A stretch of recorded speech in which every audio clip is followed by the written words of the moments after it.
The Jews murmured about Jesus because he said, "I am the bread that came down from heaven." And they said, "Is this not Jesus, the son of Joseph? Do we not know his father and mother? Then how can he say, 'I have come down from heaven'?"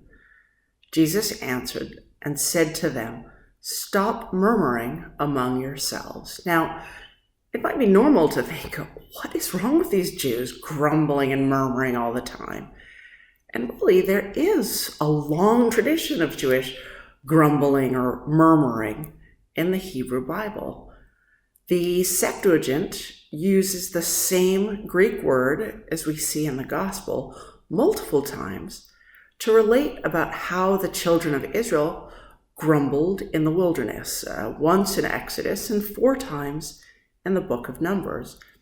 In each case, they grumble or murmur or complain in some English translations for some pretty reasonable concerns, frankly, because they don't have water or meat, because they are afraid that they're going to be slaughtered in the desert, or because they don't understand the fate of Korah and his followers. But the problem seems clearly that they don't just grumble. Rather, the problem is the way they grumble. In each case, the children of Israel grumble against someone, against God, against Moses, against Aaron. And I think this information can help us to make sense of a tiny piece of this week's gospel reading. In today's gospel, it's very tempting to think, oh, there go those Jews with their grumbling and murmuring again. But Jesus doesn't say, stop your murmuring. He says, stop murmuring amongst yourselves. There's a difference.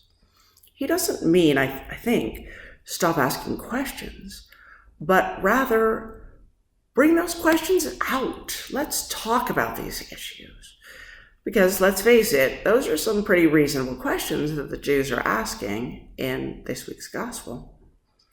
Disagreement, questioning, complaining, these are not in themselves a problem.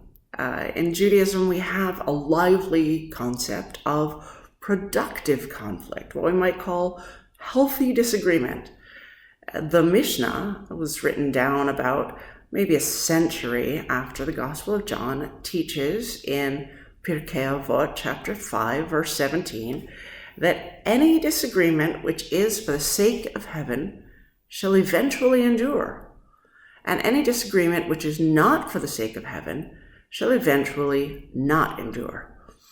The distinction between constructive and destructive disagreement can allow us to not only avoid unhealthy conflict, but should also serve to encourage wrangling for the sake of heaven.